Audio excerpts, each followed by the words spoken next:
So here I go, you guys, my tips for maintaining healthy natural hair. Now, I have covered a lot of this information in some of my other tips videos, but I decided to summarize everything in one video, and I do apologize if some of this information is redundant.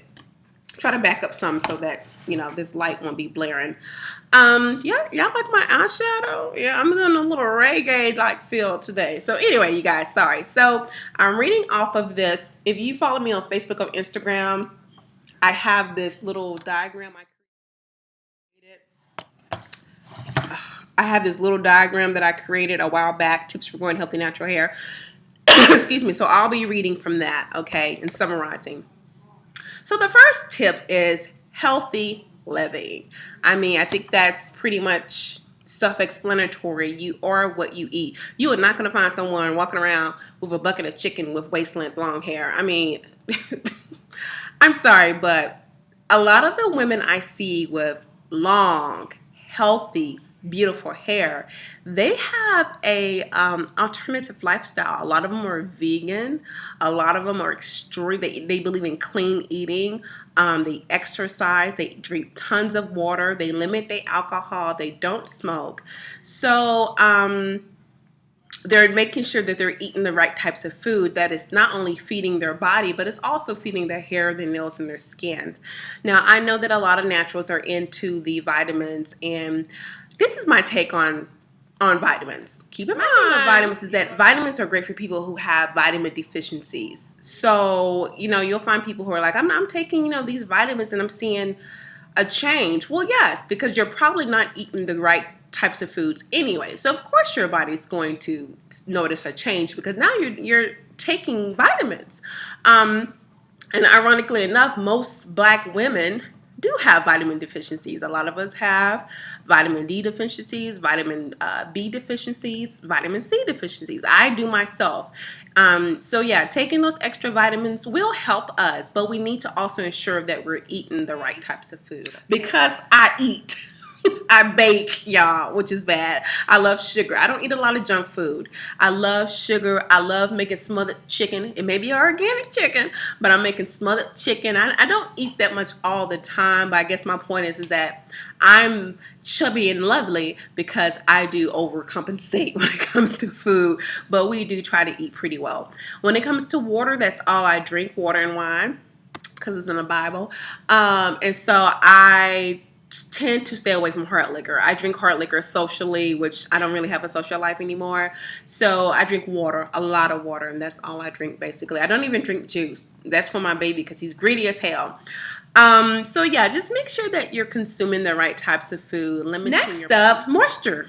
Moisturize your hair. And a lot of this comes into play when you are layering your products and also the type of products you are using. Some products are more drying on our hair than other products like alcohol, sorbitol, glycerin. If you're living in a dry area, glycerin can actually do the opposite. Just ensuring that you are not doing anything that's going to dry your hair out, like using too much heat, stuff like that, okay? Retaining your length. Why I sound country, y'all?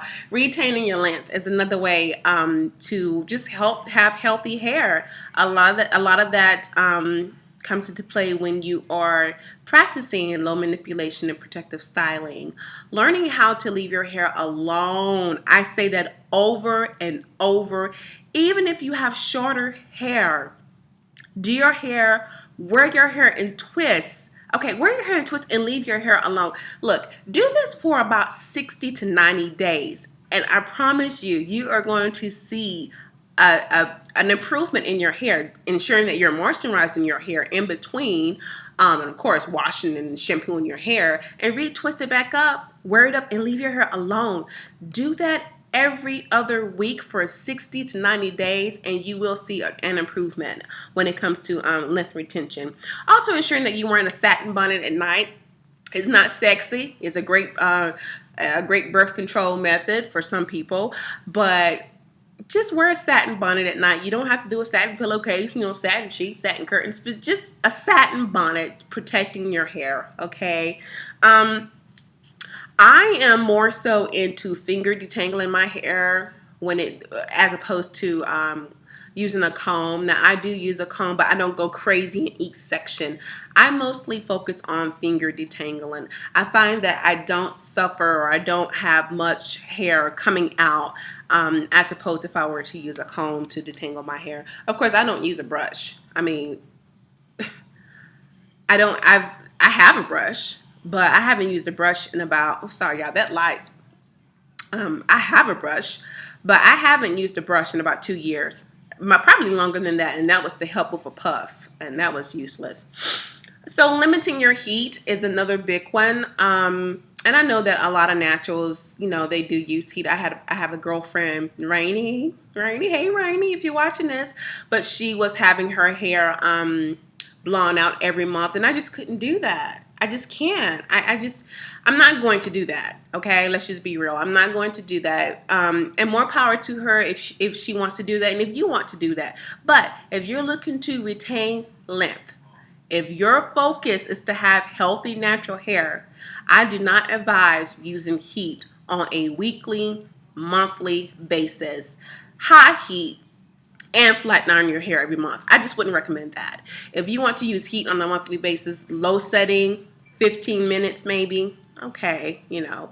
But I tried this year, I'm really big on limiting my heat because I used it so much last year, and honestly, I did see a change. So if you're going to be using more heat than you normally would, then you want to do things like changing up your deep conditioner on a little bit longer. Now, I don't understand why people leave their deep conditioner on for hours, because in all honesty, I don't see a difference between an hour as opposed to 2 hours. I rarely use it. I've never done a deep conditioner overnight. I think that for me personally, that will cause product buildup for me, so I wouldn't do that. But you know, 45 minutes to an hour, that's great. But I hear people say, oh yeah, girl, I left that deep conditioner on for 3 hours. Why? What for? I don't understand. If you do it, okay, but I don't get it, child. And last but not least, ensuring that you are trimming your ends. I do believe in cutting that hair off. To me, it's almost like, y'all know, I'm from the country. If you don't know, you know. I'm from Longview, Texas, the 903. What's up, y'all? 903 area, very close to Louisiana, about 35 minutes away from Louisiana. So, what am I trying to say? So out in the country, we do something where we burn the grass for the new grass to come in. And to me, that reminds me of cutting your split ends. When my hair was relaxed, I was cutting my hair a lot, and it would grow fast. I would literally cut inches off my hair, and it would grow fast. It would grow fast right back. I'm not as great about cutting my hair now that I'm natural, because it is a little bit harder to cut your hair when you're natural. So I do cut my hair twice a year, but around the third year, I was cutting my hair like every 3 to 4 months, and it was growing fast. It was growing very fast. So I do believe in if you want to dust your ends, go right ahead. I do believe in trimming your ends so that you can have healthy hair. So those are my tips for having healthy hair and achieving and maintaining that healthy hair. If you have any other tips you want to share, please post them below. Thank you guys so much for watching, and thank you as always to all of my new subscribers. Bye.